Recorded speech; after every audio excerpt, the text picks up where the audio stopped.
What's going on, everybody? What's going on? It's your boy SeattleRick206, aka that boy Rick, aka they call him Slick, aka H1 Hype Man Rick 206, aka 2D Hydroplane Game Rick, aka Rooster Tail Rick 206, also known as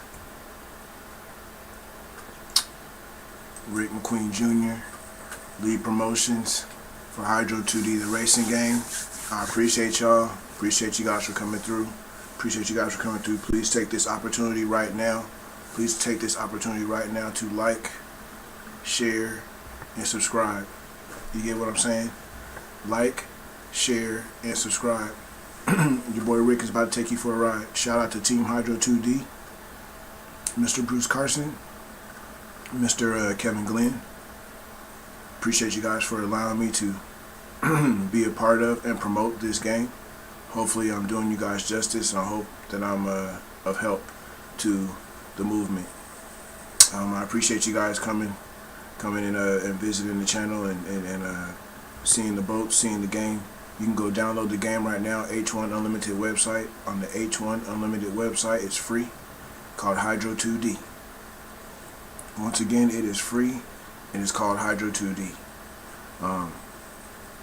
We're going to be running some footage behind the scenes of some testing, or actually I'm going to bring the testing footage to you first so you guys can see the boats run, and then we're going to bring the 2021 Tri-Cities race to you along with the race audio and coverage, and then we'll just move right along. We'll just move right along and see how long we can go and go on ahead and do this. So I appreciate you guys. Please, again, like, share, and subscribe.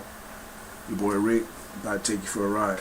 I appreciate y'all. Hydro 2D. Go download it now. You dig?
Love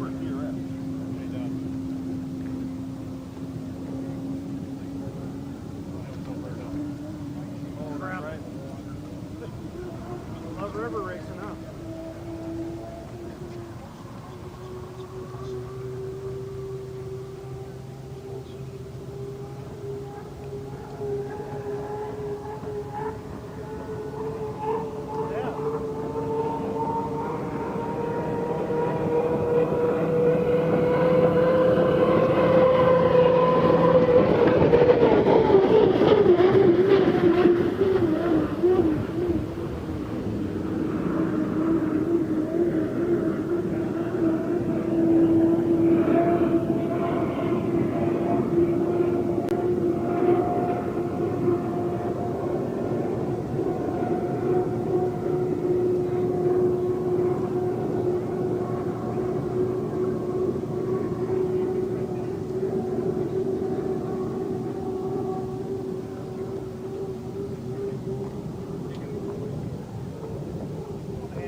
Down here it's okay, right? Yeah. We can go in.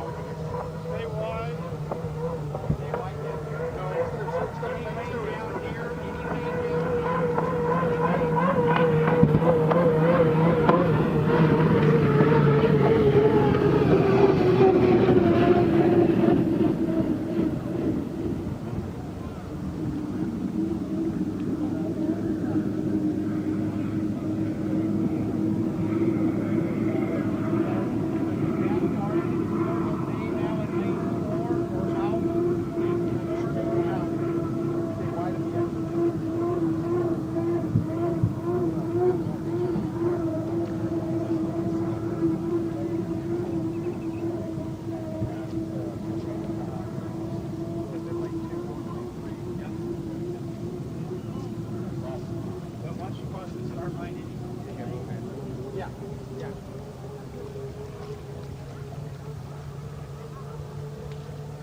slick, faster boat compared to the old one.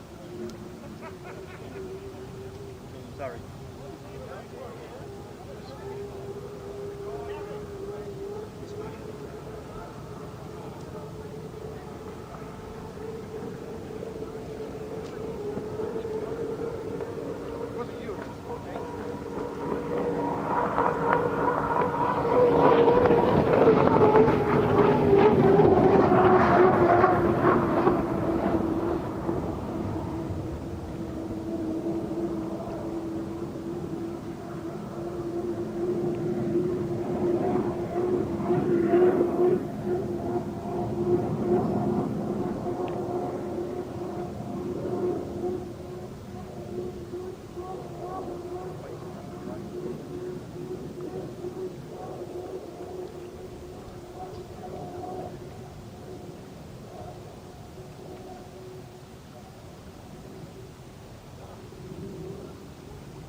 Michael Kelly, Dustin Eccles, J.W. Myers, Greg Hoff, Brian Perkins, Andrew Tate, Jimmy Shane. People ask me all the time, what is an unlimited hydroplane?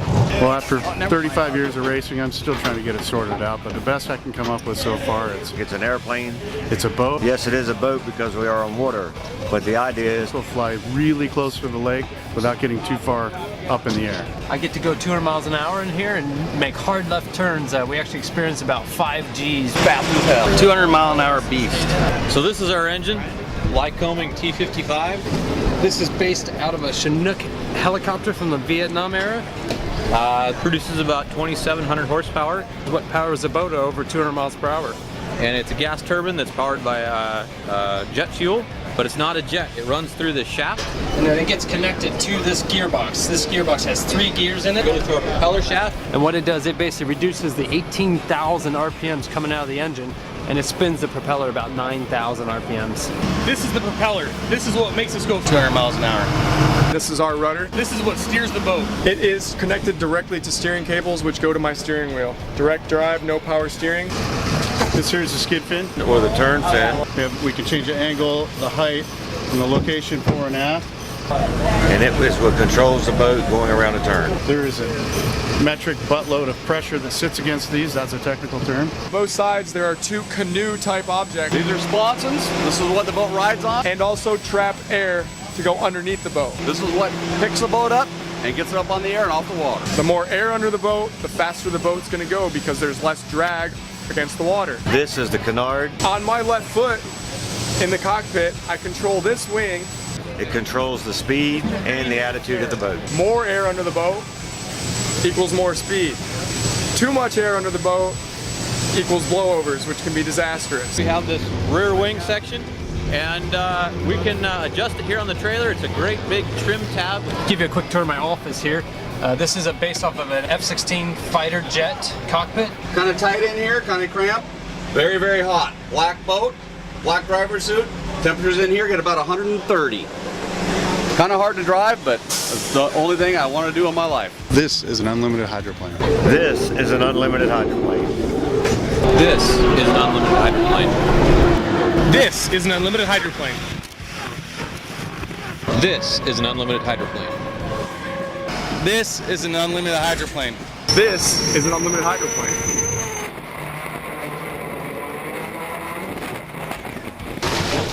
This is an unlimited hydroplane.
So hopefully, you know, they're able to find some ways through some water or something like that.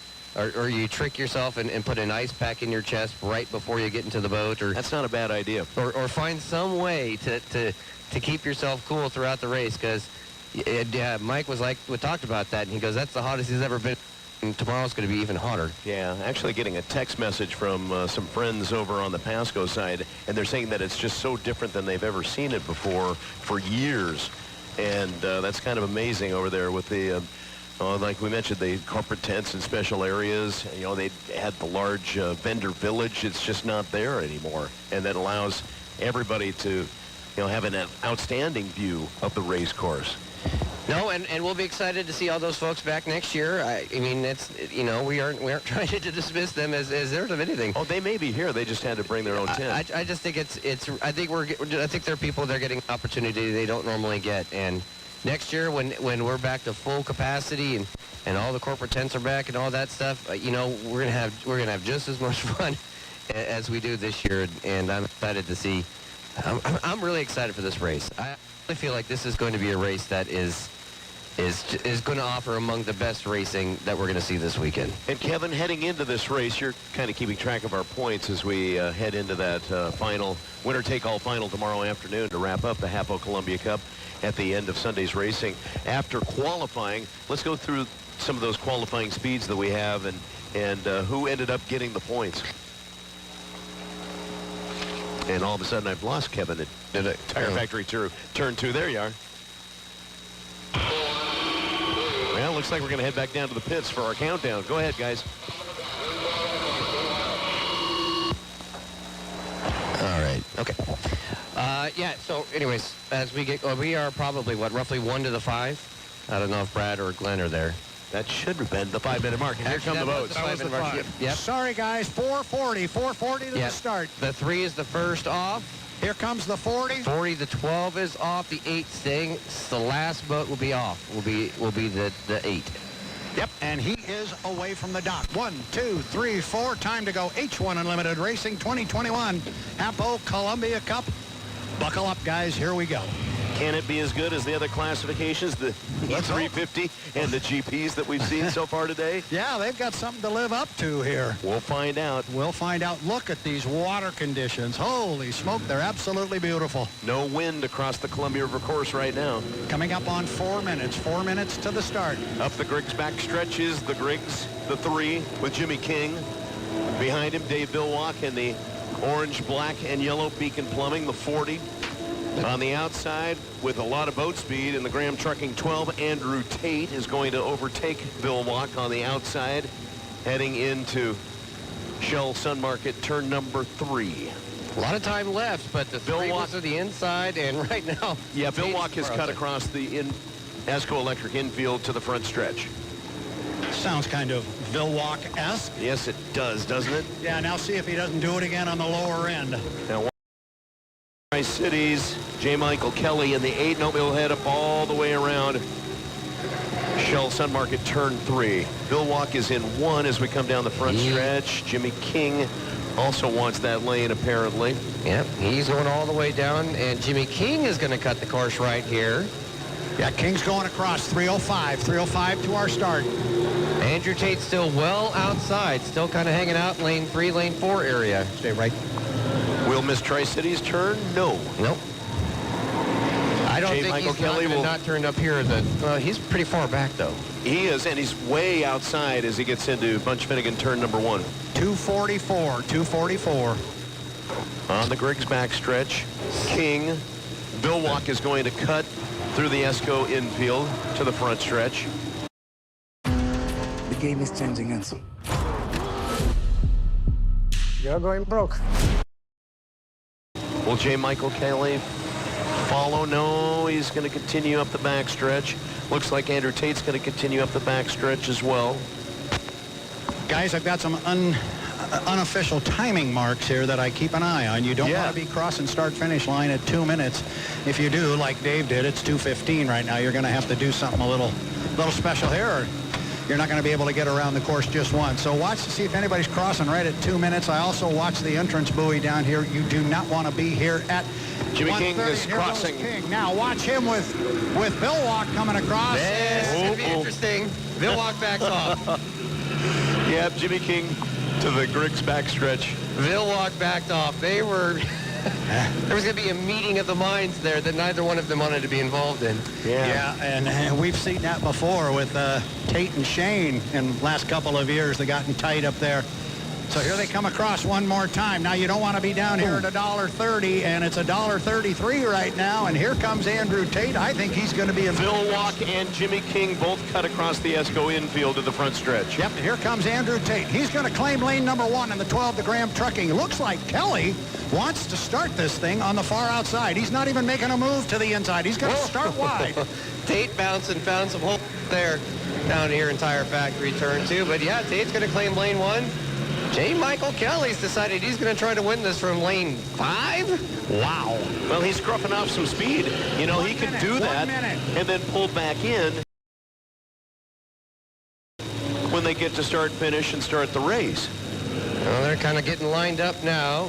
So Tate in 1, Bill Walk in 2, King in 3, and it looks like Michael Kelly be in lane 4. And just for clarification on the rule, whatever lane you are in, when you enter turn 3, that's the lane you have to hold and bring to the start-finish line. Go ahead, Michael. All right, so Dave Billwalk back in lane number 2, just like the final in Madison. Will the boat handle better this time around?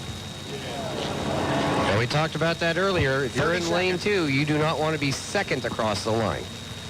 Watch that countdown. Andrew Tate, Graham Trucking, lane number 1. Dave Billwalk, Beacon Flowing, lane number 2. Jimmy King in the Griggs U3 in lane 3, and on the outside, Miss Tri-Cities, J. Michael Kelly in the 8. Off the exit pin, turn number 4. 10 seconds to the start of Heat 1A. They're backing off the throttle. 3 seconds, 2, 1, mark. It looked like it was just on time inside for Jimmy King. Dave Billwalk in second place as they come down the front stretch. Boy, they're coming 3 wide down here, but it is piston power from lane number 3. King's going to get down here first, but a lot of speed off to his left, Kevin. Yeah, Dave Billwalk closing the door quickly, and here comes Andrew Tate. They're going to go deck to deck into the Griggs backstretch, but it is the 3 that's got us about a couple boat lengths lead. Dave Billwalk's boat is handling extremely well through the bottom end of the course and up the backstretch, the Griggs backstretch. Griggs' boat is in the lead as they head up the backstretch, but Billwalk is gaining on Jimmy King on the inside. And then in lane number 1, a nice run for Andrew Tate in the 12 as they get to Sun Pacific Energy Shell Sun Market turn number 3 and into Buffalo Brothers turn number 4. 3 boats deck to deck to deck. The start is under review. The start is under review. Jimmy King may have been early, not quite sure if the 12 was early as well. We'll find out. Dave Billwalk is going to lead after lap number 1 coming down the front stretch. Boy, but as he got company, you could throw a blanket across all 3 of them. King in lane number 3 still hanging right with him, but it is Tate and it is Billwalk dead even at the entrance pin, Kevin. Tate is... Yeah, Kevin. High on the air. There we go. There we go. Dave, and Billwalk coming out of turn 2 with a lot of boat speed. Jimmy King following about a rooster tail behind them. But J. Michael Kelly well back and forth. Jimmy King, 1 lap penalty, jumped the gun. The only boat that was not clean at the start. Jimmy King, a 1 lap penalty. The boat leaders, so the race leaders are out in front right now. Tate on the inside. Billwalk on the outside as they get to turn number 3. Shell Sun Market turn 3. Buffalo Brothers turn 4. It looks like Tate's going to take the lead as they get to the exit pin of turn number 4 onto the front stretch. It is Tate on the inside with the lead in the Graham Trucking. Billwalk on the outside coming across start-finish, and there's been some damage to the back fairing and the wing of Dave Billwalk's boat, the Beacon Plumbing. Yeah, he doesn't have a wing. He doesn't have fairings. He also doesn't have the lead. He's about 3 lengths behind Andrew Tate, but it's still a good boat race out front. Yeah, and the problem with not having those wings or fairings is you can and that is exactly what happened to Dave Billwalk down here, and Andrew Tate now out to about a 1 rooster tail lead. Watch Kelly on the inside now. Yep, J. Mike has moved to the inside in lane number 1 as they come up the backstretch. Jimmy King still ahead of him, but Jimmy's got that 1 lap penalty. Back to the race leaders, Andrew Tate in the Graham Trucking into turn number 3. Checkered flag is out for Heat 1A, and it's going to be Andrew Tate coming off the exit pin of turn number 4 in first place. Dave Billwalk has fallen back about a rooster tail now, and he's going to swing way outside wide at the Buffalo Brothers exit of turn number 4. The race winner, Andrew Tate. Graham Trucking, checkered flag is out. Second place for Dave Billwalk, and they're going to have work to do on the rear fairing and wing. Third place, J. Michael Kelly. Miss Tri-Cities and Jimmy King with a penalty after jumping the gun of 1 lap. He will have to continue around and finish 1 more lap. He was too early at the start of Heat 1A. So working on the outside, I think the 8 with J. Michael Kelly found out something, and that is that won't work. That you don't want to be on the outside. In fact, he's pretty much shut her down right now.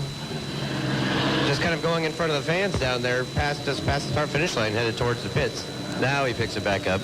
And the other question would be, where did the damage occur to Dave Billwalk in the 40? One would imagine, Kevin, it was probably towards you and Tire Factory turn number 2. Well, I can tell you that when I looked down here, for lap 2, he had fairings and a wing. But he came around for lap 3. He didn't. Well, so maybe it was at the top end of the course. I couldn't speak with any authority on to where it happened, but I could tell you that's where there was one time he had it and one time he didn't. Yeah, and you know, Jimmy King was feathering the throttle at the start, and that last time that he pushed it down, he needed to back off of it instead, and I think he would have had a clean start.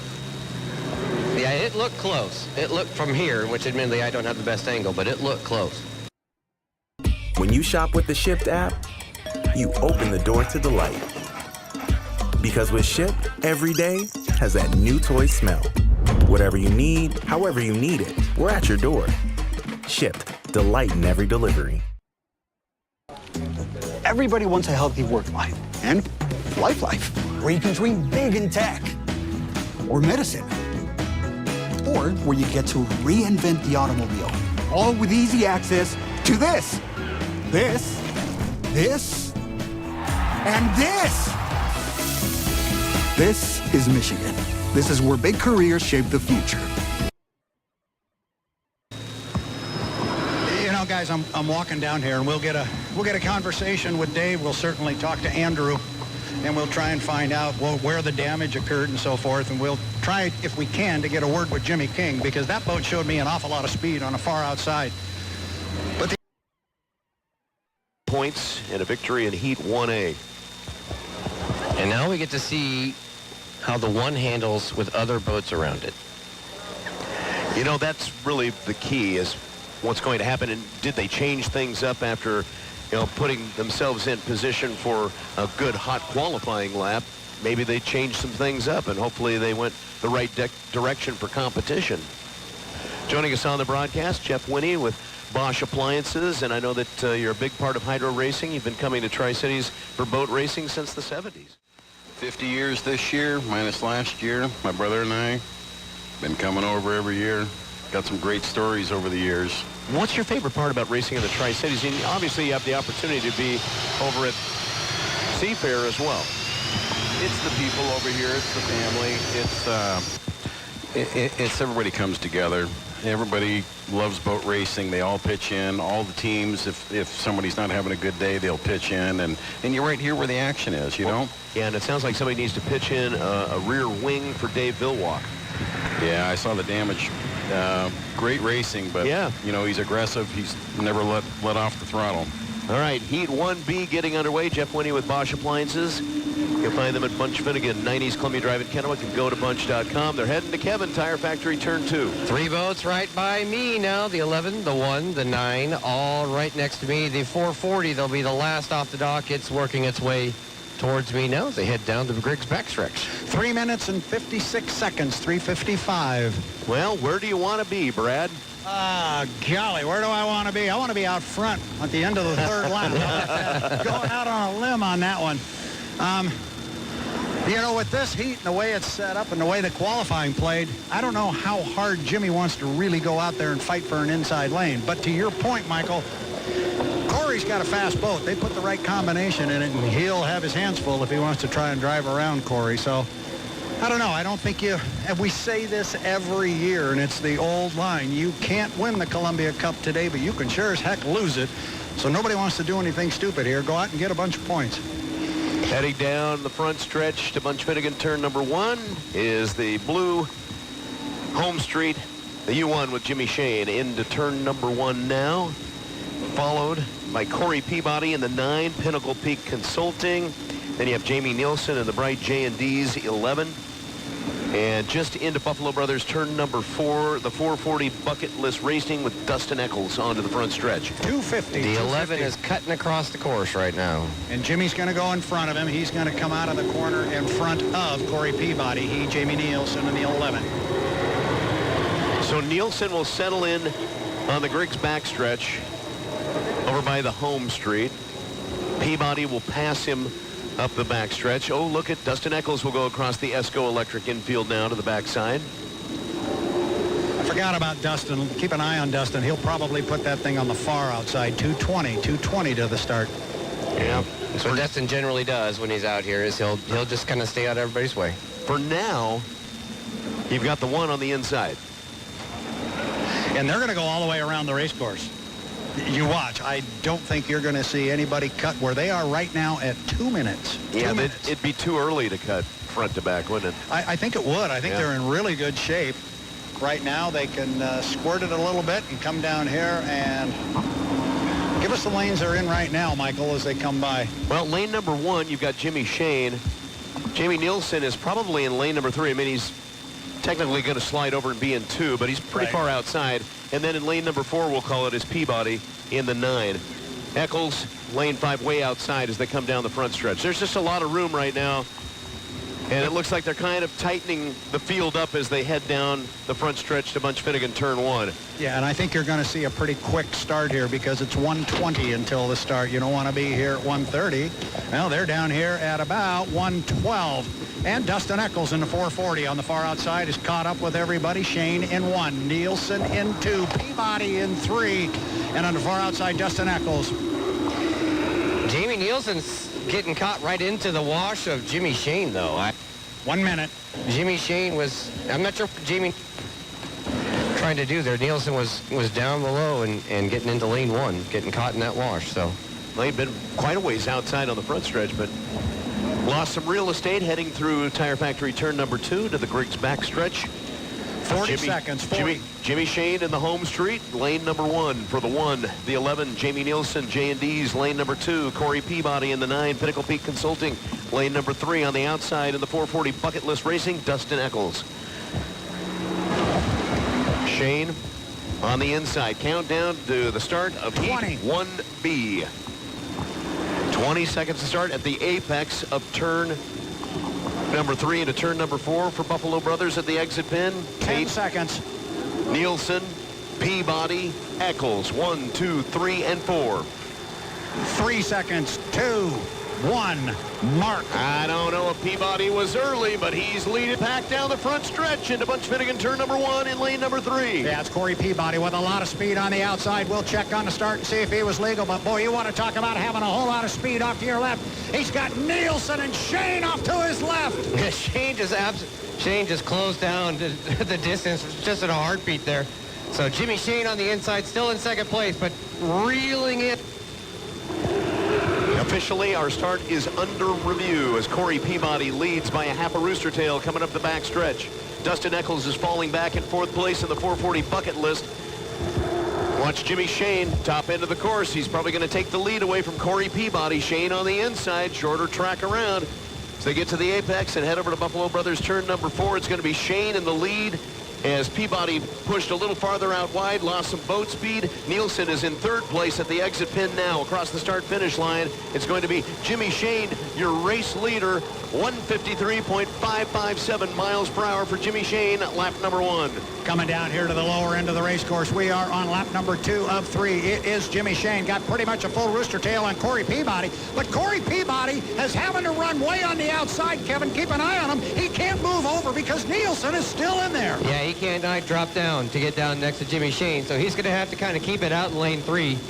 He's keeping pace, though, for the most part. He's just about a rooster tail back.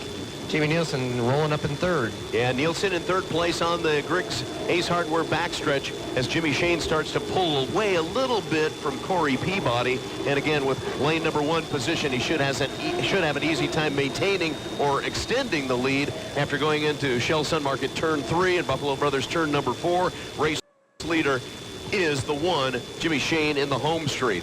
Pretty good corner up top, though, for Corey Peabody, and it looks like Peabody has kind of moved in a little bit because of the overlap now. Nielsen has fallen off the pace just onto the front stretch. Lap number 2 for Jimmy Shane, a 143.763 miles per hour. Watch and see if Shane doesn't pull it away here. He dropped from 151 down to 143, and that allowed Corey Peabody to close the distance, but Corey's still right with him. Yeah, we still wait to hear the word on Corey Peabody. It's a 1-lap penalty. 1-lap penalty, okay. So, he jumped the start. So Jimmy Shane now knows that, I am sure. So Corey Peabody, as much as he's going to go neck to neck with this, it's unfortunately not for first place. So up the backstretch, Jimmy Shane in the 1, the home straight, ready to dive into Shell Sun Market turn number 3 at the top end of the course. Peabody on the outside. He hasn't backed off the throttle one bit coming up the backstretch and into turn number 3. At the exit pin of turn number 4 from Buffalo Brothers onto the front stretch, Jimmy Shane, the home straight. Corey Peabody did not back off at all. Amazing run as they come to the start-finish line. Checkered flag is out. And Jimmy Shane is going to take the victory. Peabody's got to take one more lap around. So Jamie Nielsen will get second place points in the J&Ds. He gets a big win out of this, coming in with 300 points there in second place. Good run for Jamie Nielsen. And Dustin Eccles, Brad, good for third place in the bucket list. That's 225 big points, and all of a sudden Corey Peabody comes home with a 169, assuming he finishes this extra lap. So there's a lot to be said about driving legal. You can have the fastest boat in the planet. I say it all the time, but it's got to be legal. I still like Jamie Nielsen in this U11, the J&Ds.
Nielsen. And I heard somebody over there. Was that Kevin in Tire Factory turn 2? No, I think you might have heard me. Oh, why, Brad? You're 35 seconds away from a 5-minute mark and the start of our Heat 2A. And I know Kevin's having some heat issues over there. Well, that's my assumption is. All right. And now osprey alert over the Columbia River. That is one large osprey. Beautiful. Heading up towards the Neil F. Lamson pits now. It's not part of the Hapo over the river air show, but that is spectacular. We don't see it. It'll be coming to you shortly, Brad. It's going to clear the point down towards the local 598 Plumber Steam Fitters and IBEW tent where the Gold Star families are, and head towards the Blue Bridge. Down towards the local 598 Plumber Steam Fitters and IBEW tent where the Gold Star families are, and head towards the Blue Bridge. You should see it now. Nada. Well, 452, and here we go. We've always questioned your eyesight. I know. Look at this. We talk about, the late afternoon boats away from the dock. Boy, is this a beauty. 2 silver boats, a red boat, and a chartreuse and royal blue boat. And the chartreuse and royal blue boat takes off ahead of everybody. But, man, for a moment there, they were all stuck together. in that late afternoon sun. Kevin, you know how much I enjoy that shot. But now they're coming right to you. Lots of color. Oh, especially when you got the 11 coming out and the chartreuse and royal blue. At the 8 coming out after him. Whoa, bouncing out over the wake. The 9 after that, and the 12 going out wide. And note the white wing on the 12 when it goes up there by you. It is a little different, isn't it? Yep. It is. It looks like it doesn't quite fit exactly perfectly, but fits well enough. It fits good enough. All right, coming up on 350. 350 to the start. Heat 1A. Jamie Nielsen dives into Golf Universe turn number 3. And we'll jump over to Buffalo Brothers turn number 4, backing off the throttle a little bit in the J&Ds in lane number 1. Michael. At least for now. Glenn Boggin. You'll be happy to know the Osprey has finally made it over the pits and is continuing its eastbound momentum. Exactly. He knew the boats were coming out.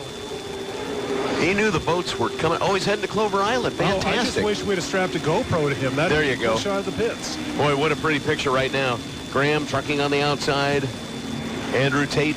They are all slowing down. Yeah, Miss Tri-Cities lane number 2 with J. Mike, and lane number 3, Corey Peabody and the Pinnacle Peak Consulting, and that's just a parade lap heading down. That looks like Dash for Cash almost.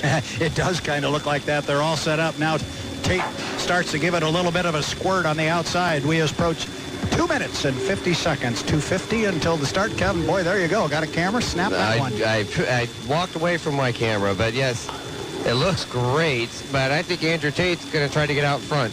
Who is going to make the move? I think it's Andrew. I think he decided, I don't like this. I don't like being on the outside of these guys. I got to give it a squirt, get ahead of everybody, and then make some moves. So but keep does an he eye on cut? Andrew. Through the Esco Electric infield, anybody coming? Anybody going to come? No, they've got to be worried about that 80 mile an hour. Well, I think right now, sitting up there at 219, I think however they come off that corner, I'm going to be surprised if that's not how they come to the start-finish line. We are at 212 right now. And Andrew in one? Yeah, well, yeah, he is. Yep, at the exit pin, a Buffalo Brothers turn 4. But he is way out front. Tate. Yep. And he's, 2 minutes. He's going to have to do something. He's fine, I think. You really do. Yeah, you don't want to be at the start-finish line. If you do the math on it, you'll find out you can't go 80 miles an hour for 2 minutes over a 2.5 mile area, but he's outside of that. Is it J. Mike that does the old swerve, the S-curves? That you're trying to... So the issue now is going to be Jamie Nielsen is almost riding right in his wake. Yep. Who's going to have lane 1? Well, at least now Tate's in front, right, and has it for now. We'll see if he wants it. 130 right there. But Nielsen's going to have to give up some real estate and come outside. He's lost his lane. Or he cuts. Now we keep an eye on Andrew here. See if he Will he cut? Because Andrew Tate couldn't cut. But does Jamie Nielsen? No. Can't do it. Boat on the inside. Yeah, but look at Tate burn some time. Go a little bit later. Yeah, he went coming up on wide. 110 to our start. Out wide. Back into lane 1. This is where he won from in that Heat 1A. And now I think the rest of the boats are going to shift out. 1 minute. One lane. So Tate in lane 1 as he comes up the backstretch. Lane 2, it looks like it's going to be Jamie Nielsen. They gave him room. J. Michael Kelly moves out to lane number 3. And Corey Peabody on the outside in lane number 4. Tate's still way out front. 40 seconds. 40 seconds. Well, he can take it slow. He won't have boat speed as much as he would like probably at the start-finish, but lane number 1's a pretty good place to be. Andrew Tate into Golf Universe turn number 3. Jamie Nielsen. They're good. J&Ds will be in lane number 2. Miss Tri-Cities, lane number 3 with 15. J. Michael Kelly. Pinnacle Peak Consulting, lane number 4 with Corey Peabody. All the boats emerge at the exit pin of Buffalo Brothers turn number 4 on the front stretch. Brad with our countdown. We are inside 5. We're 4 seconds. 3, 2, 1. Mark. And it is clean, and the boat speed appears to be on the outside. It's J. Michael Kelly in lane number 3 leading down the front stretch. Peabody in second place on the outside. Yeah, boy, look at J. Mike get down here with a lot of air underneath the 8 from lane number 3. Got speed off to his left, but man, he brought a lot of power down here, Kevin. Oh, he's good. He looks really strong, but you know who looks strong too? The 11 and the 12, both on the inside, staying within that rooster tail of the 8. Yeah, they had the shorter course around, Kevin, and they came out and had the lead for a moment. But boy, look at J. Michael Kelly in lane number 3, starting to pull away a little bit on the backstretch. Tate's trying to reel him back in the 12, the Graham Trucking. Nielsen falling back a little bit in the J&Ds in lane number 2. Peabody, can't see him. I believe he's fallen back on the outside. We'll pick him up as he comes off the exit pin to turn number 4. Yep, he has. He's fallen way off the pace now.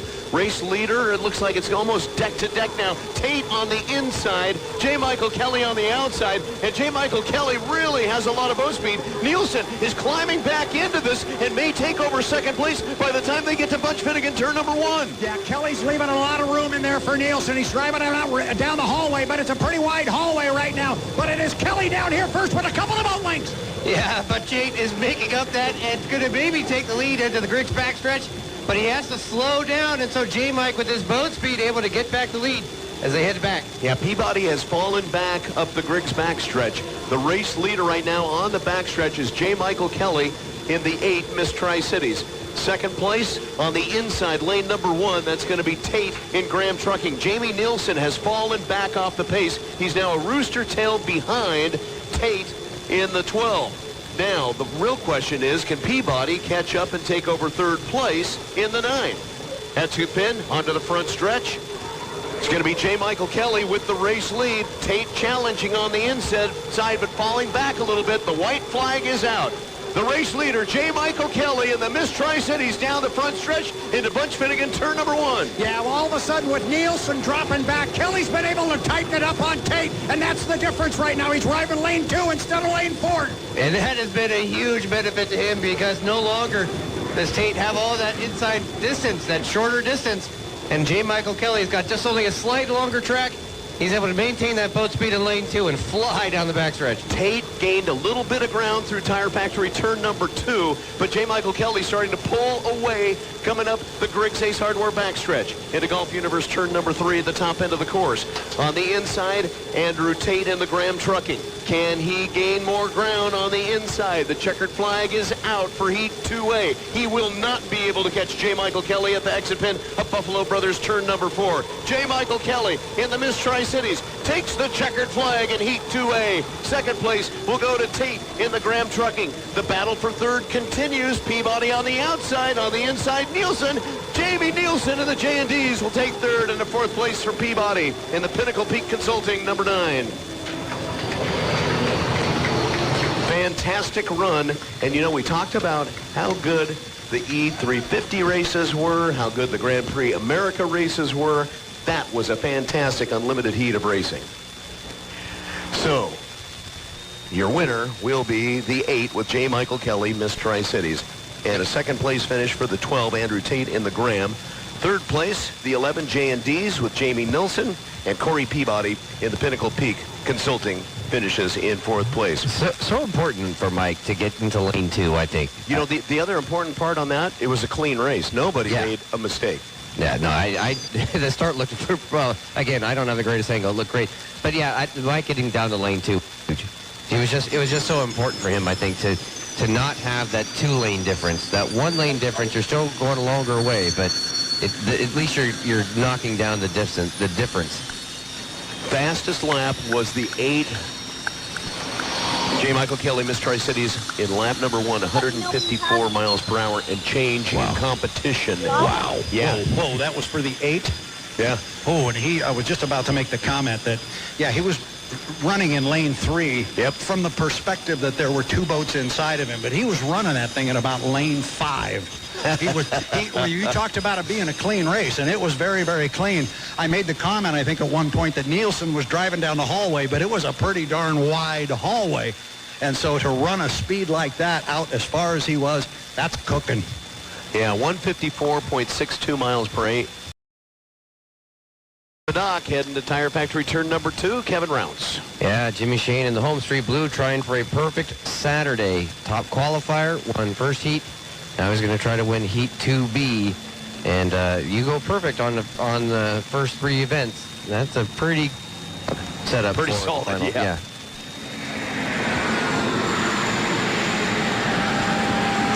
40 goes right in front of me first. So 440 heading up the back stretch that is. That's one with the Jimmy 40. Shane. No, I'm sorry, the 40, yeah. Yeah, the 440 is just now away from the dock. And then the blue. Coming up on 4 minutes. 4 minutes to the start, right about now. And just checking out Bill Walk's boat. The fairings are fine, and there's a wing reattached. Is that white in color? Well, yeah. Excuse me, that's what we decided. We decided it was white. I think so. Yeah, we kind of had a bad angle of it. But yeah, I think it's white. It is. And, geez, cutting the race course. How about that? He did, and there was a bird that had to get out of the way very quickly. Better teach that bird the start sequence that Dave Villwalk uses. It usually involves a few of those. So the Beacon Plumbing down the front stretch, heading into the bottom end of the course. And Bunch Finnegan turn number 1 over to Tire Factory turn number 2 at the top end of the course. Hello, fans from Buffalo Brothers. Best fans around hydroplane racing at the west end of the course. Exit pin at turn number 4. Jimmy Shane. And Jimmy has already decided that lane 1 would be a good place for him. It worked last time. Coming across at 2:55. Coming across start-finish line, so still a long way to go. Keep an eye on Dave, see if he doesn't go up the top end and bring it around again, but I don't think he will. Dustin Eccles on the outside in the 440, bucket list racing. Jimmy might cut here.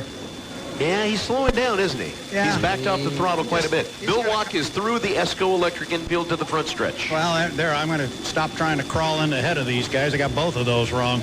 Looking at 2:25 now until the start. And Dustin Eccles going out way wide. About lane 5 or so, way out there. Watch Dave. Nope. Going to come all the way. So Jimmy Shane up the back stretch. The Griggs Ace Hardware backstretch, 4 locations to help you. Eccles is going to put the throttle in it at the 2-minute mark and head to the top end of the course. Will he dive to the infield here? And this is where will Dave Villwalk cut in here. We're under 2 minutes to go. See, he was hanging out in lane 2. Here he comes. Is that him coming across? Yeah, you're going to have Jimmy Shane come across the Esco Electric infield. Oh, prevent Villwalk from doing it. And Bill Walk's going to do the same. And let's see who's going to jump into lane number 1 as we get to the JMC Motorsports start-finish line. Bill Walk has claimed lane number 1 now. Wow. Jimmy Shane will be in lane number 2. He gunned it. And it looked like he turned onto the race course upriver of the start-finish line, and on my map, that's a good move. Oh, wow. So all the boats now into Bunch Finnegan turn number 1. At $1.10 to the start, 110. Countdown continues for the start of Heat 2B to wrap up our first day of racing of the 2021 Hapo Columbia Cup. 1 minute, 1 minute. Jimmy Shane hanging way back of the 2 orange boats. The 40 with Bill Walk on the inside. The 440, Dustin Eccles on the outside, and Shane in the middle in the home street. To the score-up buoy on the back stretch. Dustin Eccles on the outside. Now remember, they'll have the long trip around on the outside. But Jimmy Shane hanging back in lane number 2, just to that score-up buoy on the back stretch. Yep, just to reiterate, whatever lane they're in, when they enter that corner, that's the lane they have to run in. 23 seconds, Mike. Dustin Eccles way on the outside. You've got Jimmy Shane in the middle. He'll be in the hallway, and Dave Villwalk on the inside with a great move through the Esco Electric infield to claim lane number 1. All the boats onto the front stretch with the countdown continuing to the start of Heat 2B. 3, 2, 1. Mark. It is a clean start. Bill Walk on the inside, but really good momentum for Jimmy Shane on the outside. They are deck to deck, heading down the front stretch into Bunch Finnegan turn number 1. I'll tell you what, Jimmy Shane is not running away from Dave Villwalk. We'll see what kind of a corner Dave can get, but they're close together, Kevin. Jimmy is flying, though. Jimmy Shane had an incredible turn number 2, and at the exit pin already had a half a rooster tail lead over Dave Villwalk. Through the turn, Jimmy Shane was just perfect with full boat speed. Now Villwalk is back almost to rooster tail as they head up in turn number 3. with our Shell Sun Markets. On the inside, Bill Walk. On the outside, Jimmy Shane. Shane with a almost rooster tail lead now as they get to the exit pin of turn number 4 for Buffalo Brothers. Onto the front stretch, it's Jimmy Shane with a rooster tail lead over Dave Billwalk. Shane pulled away through the bottom end turn to leave Dave Billwalk a rooster tail behind now. Yeah, it's full rooster tail as they come down here. It is all Jimmy Shane. At some point, Dave Billwalk's going to make a move to go into the outside, and he just did it. Dave Billwalk has moved to the outside. He's going to give up the fight and pick up 300 points. Look at Shane. He's just running beautifully. Yeah, and he's starting to hug the buoy line, too. I don't know if he heard about J. Mike's time and wants to beat it, but he's just absolutely a rocket ship right now.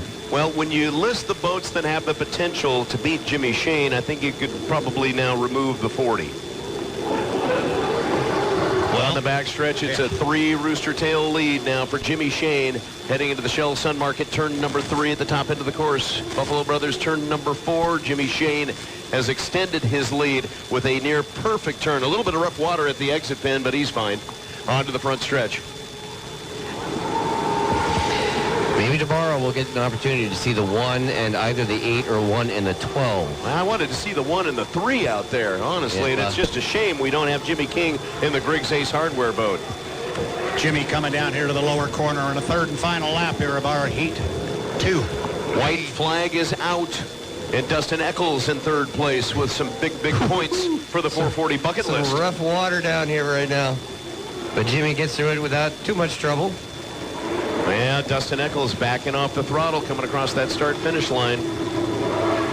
That's interesting. I don't know if he's going to be able to continue. He's losing power on the front stretch. Yep, and he's way on the outside of the race course, and he is turning to the outside of the race course. Dead. He's throwing in the towel. Yep, top end of the course. It's the final 2 turns in our 4-corner super speedway. Shell Sun Market turn number 3. Jimmy Shane in the home street. Into Buffalo Brothers turn number 4, swinging a little bit farther out wide. A photo op for the Buffalo Brothers crew down there on the west end of the course. To the front stretch, Jimmy Shane in the U1 home street takes the checkered flag at the JMC Motorsports start-finish line. Second place for Dave Billwalk in the Beacon Plumbing, the 40. And Dustin Eccles, unfortunately, losing power on the front stretch after completing lap number 2. Will get a DNF. Big points for Jimmy Shane. And Dave Billwalk gets a much-needed boost on the points because he didn't get any after Heat 1. Yeah, and I think also Dave Billwalk in that heat, he learned a lot. He and Kelly, I think, probably learned a lot. He got himself on the inside of Jimmy Shane. He ran him hard into the corner. He ran him hard through the corner and for 1 lap. And I think now they know just exactly where they are versus that powder blue boat. And that powder blue boat's a strong one. I think he ran him hard for a lap, threw in the towel, said, all right, I'll take my 300 points. We're in good shape. So big points for Jimmy Shane in the 1 home street, and a nice finish for Dave Billwalk. Had the inside lane, and that was maybe the most exciting part of the race was the milling period and the way that Dave Billwalk was able to cut through that infield right in front of us to claim lane number 1. Yeah, that was a pretty aggressive move.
them all.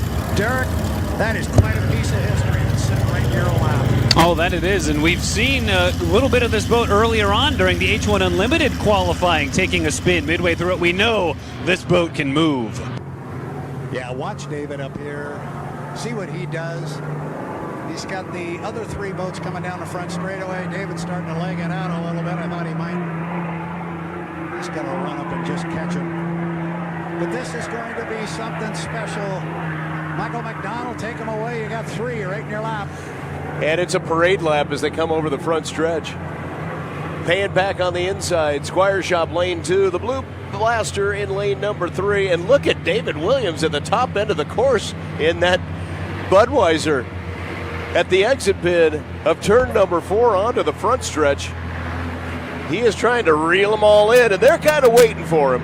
That's exactly what they're doing, Michael. They're waiting for him. He's also showing us a 109 now as he pulls up alongside.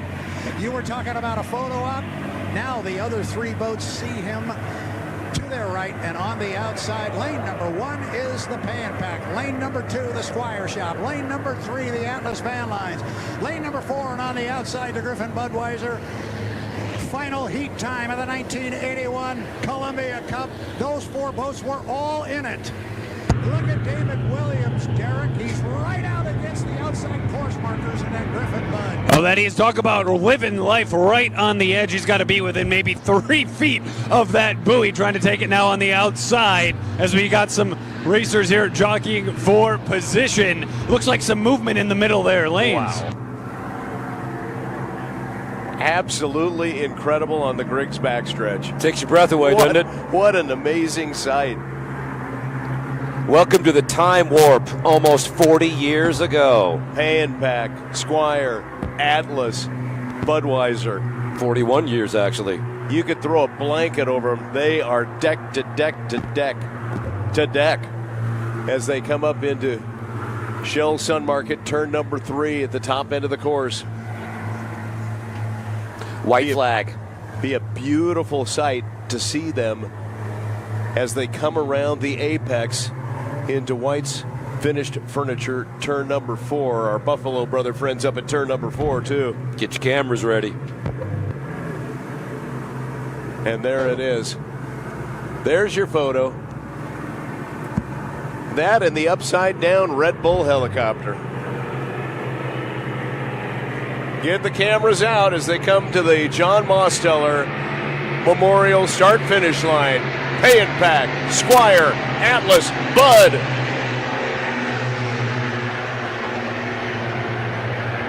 Just something special here as these 4 come down. Looking at a white flag down here in the lower corner. And he got it. Can't miss the Squire Shop in that lane, too, with that cathedral arched wing that they've got. The silhouette is just so much different. Here's David Williams. He's painting the buoys, but he's painting the outside course markers. He's giving those guys just a ton of room. And you say, boy, what a sight for the eyes. It's not bad for the ears either. Yeah, right now as they turn Tire Factory turn number 2, it looks like vying along with Atlas for that top spot, cutting it on the inside. Squire at number 2, and then in that inside lane, our first model Pan Pack slowing down a little bit. I mean, these dash races are really short, guys, and so this backstretch here, I mean, this is it. If somebody's going to make a move, they need to surge ahead now. Oh, the move on the inside. Look at the Pan Pack gaining on the Atlas. Pan Pack is going to force the tempo up the Griggs Ace Hardware backstretch as they get ready to dive into Shell Sun Market turn number 3. I just don't think you can drive the competitive nature of the driver from them completely. No doubt. Oh yeah, is that what you got? Well, watch this. David Williams on the outside is getting a little boat speed. Boy, for our Buffalo Brothers fans over there in turn number 4, that's a picture. Cameras are out. That's a picture. Coming right at you. Right at you. Ah, so nice. All right, bring them down the front stretch to the Mosteller Memorial start-finish line. Who's going to take the checkered flag? Pay and Pack, Squire, Atlas, Bud. Looks like Atlas with a little surge. And the Atlas. The Atlas. Budweiser Pay and Pack and Squire Shop. You could tell Kip gave the Atlas a little squirt when Yep. he came off the corner, and all of a sudden the rooster tail jumped up a little bit on that boat in lane 3. And what fun. Yeah, what fun. And we heard David Williams talking earlier that he was going to go out and play with their toys on the river, and they just did. And we're going to see that a number of more times. But boy, here they come right underneath me. But David is coming off the race course, and you'll see Chip go with him, or excuse me, you'll see Kip Brown go with him, the other 2 boats. And indeed, Mr. Hanauer is going to head off the race course, and now they're all going to go. Here goes the Pay and Pack. So all 4 boats will give each other plenty of room and head to that big right-hand sweeping turn that you were talking about, Yes, Michael. turn number 5 from Summit Funding. There you go.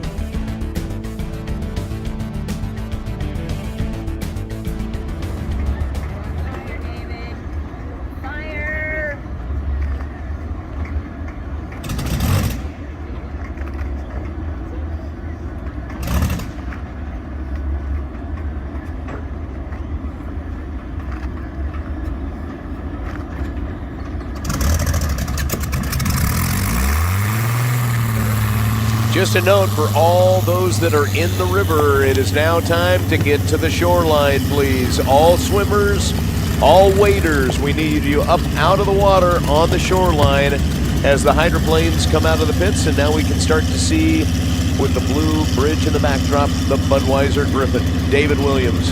Yeah, right behind him is the Payday Candy Bars. We talked about it back in the day, the Pay and Pack from 1973, the Winged Wonder. I tell you what, when I was a kid, Miss Bardall was my favorite boat, but when that thing hit the water, that white and orange Pay and Pack with that wing, that was a love affair with me and a hydroplane. Here comes Joe Mutz's Atlas Van Lines is away from the dock. Chip Hanauer behind the wheel, driving in his Atlas Van Lines helmet. And I don't know, are you watching David Williams in the Budweiser? It looks like he was kind of laboring to get up on plane. Now he's starting to get a little boat speed as he heads to Tire Factory turn number 2. I think what he's doing, Michael, I think what he's doing, he's just waiting. He's waiting for these guys, and here comes the Squire. They want them to all hook up and come together. We got the Squire shot came away, and then it died. So he'll get that one in, but I think that's what David was doing, was just kind of hanging around waiting. And again, swimmers, waders, we need you out of the river up on the shore, please. As the boats come up the backstretch, Pay and Pack on the inside, Budweiser Griffin on the outside. That Pasco shoreline definitely has filled in. Looking good, Pasco. Good cameras out. So the Squire Shop is back out, and we start to see it. Oh, and the Atlas jumped through the Esco Electric infield back to the front stretch, and I think the Blue Blaster may be heading back to the pits. I think you're right. I think he's going to come around here and jump over with the Squire. Yep, he makes the left-handed turn. He is out. I don't know where he's going. I don't know where he's going, but he's going to have a conversation with the official when he gets back in, because he just went outside 2 course markers. And I think he just picked up and went inside that one, but he came off the race course. Yeah, sailing along here at Tire Factory turn 2. Looks like Squire might be waiting up for him, though.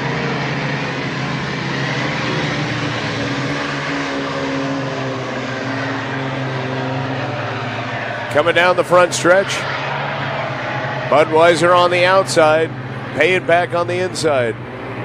Squire Shop on the backstretch, trailing the Blue Blaster that did a funny kind of an S turn down around the bottom end of the course and went outside the course marker. I believe that'll get him a conversation with an official. Just a quick one. It's like, what was that? What'd you do? So the boats are equidistant on both ends of the course. Yes, you're going to have 2 heats of competition here, I guess. You got the Pay and Pack on the inside of the Griffin, and then you got the other 2 boats, the Squire and the Atlas Van Lines at the top end. Interesting, of course, Chip Hanauer driving Bill Muncie's Atlas Van Lines, but he's also looking off to the side and seeing the boat he drove, the Squire Shop. Yeah, Chip really puts his foot into it as they come across start and finish. Starts to pull away a little bit from the Squire Shop, but now the Squire Shop on the inside, feathering the throttle, coming down the front stretch, and it's deck-to-deck racing as they head into All Doors Incorporated turn number 1. What a great sight. Oh, that it is here now as they hit that apex coming into Tire Factory, turn number 2. That arch wing, that horizontal stabilizer on Squire Shop really stands out. Such a cool looking vessel as it looks like Blue Atlas coming real wide out of that turn, sticking to the outside. But now, as they hit this backstretch, showing a little bit of speed, got the rooster tail going and jumping ahead here by a couple boat lengths as they head down the Griggs backstretch. Back to the front stretch. Budweiser on the outside, Pay and Pack on the inside. Great photo opportunity both sides of the river right now. That's a great shot on the backstretch with the Atlas on the outside and the Squire inside. Love the equidistant action of the two boats on the one and the other two. Probably, before this is all said and done, they'll all hook up and do the four-way like they did yesterday. Well, we hope so, Let's hope so. For, photo opportunity's sake, to have these four boats together at the same time is really extraordinary. It really is. Back over to Tire Factory turn number 2. Have a chance to see the Bud Pay and Pack over there. And they're onto the Griggs backstretch to the Mosteller Memorial start finish line with a white flag out. Chip Hanauer in the blue Blaster. Atlas Van Lines on the outside. Squire Shop inside, and they are deck to deck as they head down to All Doors Incorporated turn number 1. Yeah, looking good here. Squire Shop with that distinctive cathedral arched horizontal stabilizer. Back up at the top end of the race course, you've got that winged Pay and Pack. Quick story about that boat. When the boats were built back in the day, when they would come out, the boats would not be good right out of the box. That was extremely rare, and there was a lot of innovative stuff done with that Pay and Pack. Well, they took it down to the Miami Marine Stadium for the first race of the year in 1973.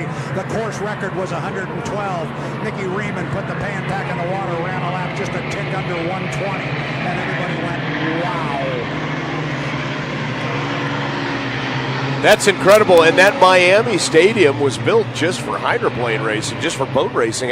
It's amazing. There's been talks about a possible comeback. I wonder if that'll ever happen, Brad. Well, it might happen, and you're exactly right. It was built for boat racing. The only problem was the boats got too big and too fast for that race course as far as these boats. We've had a couple of boats not be able to hold a corner on that race course and end up on the beach.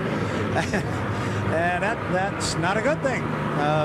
Like Steve David, who did it down in Arizona one time, said that walking home from a boat race is not necessarily a good thing. Squire Shop, Atlas Van Lines across the Mosteller Memorial start-finish line.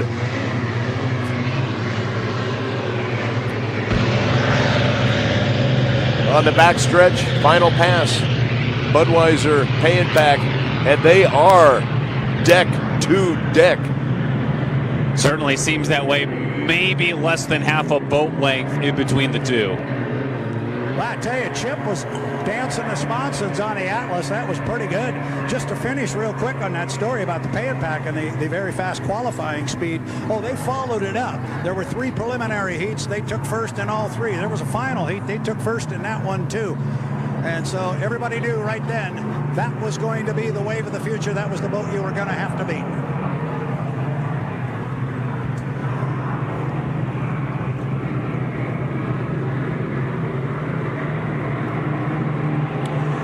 So back to the top end of the course, and off the exit pin of White's Finished Furniture and Hardwoods, turn number 4, Budweiser and the Pay and Pack.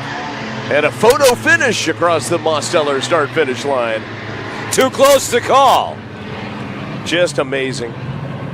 It's a heater.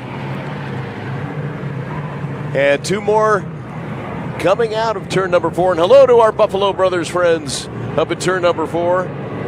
Love how they're doing this, the 2 and the 2. Yesterday it was the 4 wide. Probably back to another 4 wide tomorrow. And Chip Hanauer is going to lead across the start-finish line by a boat length over the Squire shop. And a final pass down the front stretch. And they'll head back into the Neil F. Lamson pits. And the only right-hand turn number 5. Summit Funding as they head back to the pit area. Perfect exhibition for the Unlimited Bills. Yes, Brad. From down here, we got John Watkins, who we did not know who was behind the wheel of the Squire shop. It's John Watkins, who is very much involved with the Hydroplane and Raceboat Museum, the restoration of this particular Squire. And this was a little bit of driver training for him. He has driven the Squire before since they've christened it, but he's never driven it alongside another boat. That's why he was on the inside of the Atlas van lines. And what better guy to lead him around the race course than Mr. Hanauer and the Blue Blaster. So I'm